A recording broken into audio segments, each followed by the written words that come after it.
Good evening. आज के शनिवार रात्रि 9टा बाजे कैमरा ऑन करलाम, प्रचंड झड़ उठेছে।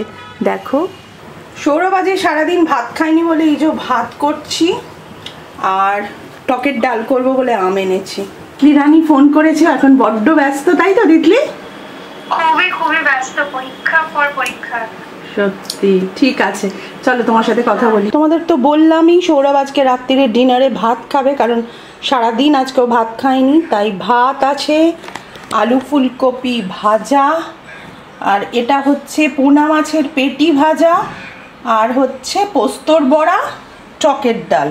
সৌরভ ডিনারটা যত তাড়াতাড়ি করে নেবে, তারপর তিতলিকে ফোন হবে। তিতলির সাথে প্রায় আধ ঘন্টা আমরা কথা বলি, এক একদিন আরও বেশি কথা বলি, কিন্তু ওরও একটা কাজ চলছে, তখন বেশি কথা বলা হলো না।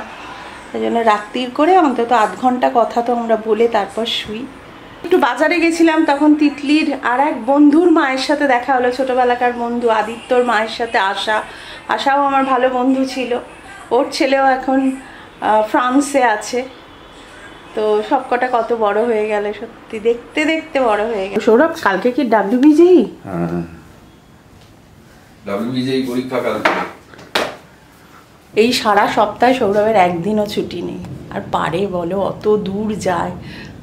এখন যদিও কিছুদিন ওকে কলকাতা অফিসে যেতে হচ্ছে, মানে সপ্তাহে কিছুদিন কলকাতা অফিস, কিছুদিন উলুবেড়িয়া। ভালো হয়েছে, তুমি ফ্যানও চালিয়েছো, এসিও চালিয়েছো? বৃষ্টিও হচ্ছে তো গো? বৃষ্টি হয়? হ্যাঁ হচ্ছে। বৃষ্টি বলে না। টকের ডালটা দেখো, ভালো হয়েছে দেখি। টকের ডাল বেশি খেলে কিন্তু ইয়ে হয়, পেট ফাঁপে।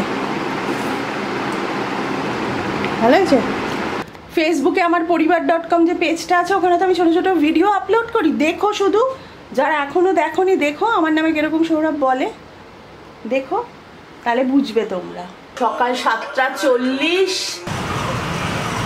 এই দেখো সৌরভ বাসের জন্য দাঁড়িয়ে আছে, এই যে কলেজ বাস এসে গেল। উইদাউট সেলোটেপ, উইদাউট আঠাতে তোমাদের একটা তত্ত্ব সাজানো শেখায়, যেটা তোমরা নিজেরা করতে পারবে। বৈশাখ মাস পড়ে গেছে, আর কালকে সৌরভ বেরিয়ে যাওয়ার পর আমার আর ক্যামেরা অন করা হয়নি। কিছু কাজ ছিল, বাড়ির কিছু কাজ, যেমন আমার সিঙ্কের গন্ডগোল ছিল, সেগুলো সমস্ত ঠিকঠাক হলো। খুব সহজভাবে এটা শেখাচ্ছি, যাতে নিজেদের বাড়ির বিয়েতে তোমরা নিজেরাই সাজাতে পারো। এটা আমি বারবার বলি, আর এটা আমি সালোয়ার পিস দিয়ে করছি, তোমরা কিন্তু যে কোনো শাড়ি দিয়ে করতে পারবে। তোমাদের সাথে একটা মজার কথা শেয়ার করি। বাড়িতে সকালবেলা ধরো হনুমান চালিসা বা কৃষ্ণের কোনো গান এগুলো চলে, বা কোনো কথা চলে। আমি খুব বিশ্বাস করি যে সৎসঙ্গে স্বর্গে বাস, আর অসৎসঙ্গে নরকে বাস। এইটা আমি খুব মেনে চলি। আমি চেষ্টা করি আমার আশপাশটা একটু ভালো রাখার। তো আজকে একটা খুব মজার কথা শুনেছি, তাই ভাবলাম তোমাদের সাথে শেয়ার করি। মন্থনের সময় দেবাদিদেব মহাদেব বিষটাকে ধারণ করেছিলেন তার গলায়, কারণ কেউ ওটা নিতে চায়নি। তাই ইভেন তার পুজো দেখবে ধুতরা ফুল দিয়ে হয়, কোনো সেরকম ভালো বা দামি ফুল কিন্তু নয়, মানে ধুতরা ফুল যেটা কেউ নেয় না, সেটা উনি নিজে গ্রহণ করেন। সেরকম ওনার পুজোয় ভাং ইউজ করা হয়। তো উনি কি চান, যে খারাপ জিনিসগুলো আমি নিয়ে নিচ্ছি, তোমরা সেটা নিও না। আমরা কি বিষ মানে গ্রহণ করতে পারবো? তা তো নয়। এভাবেই বাবা ভাংটা যখন গ্রহণ করে, বাবা বলে নেশাটা আমার, আমি নিয়ে নিচ্ছি, তোমরা এটা গ্রহণ করো না।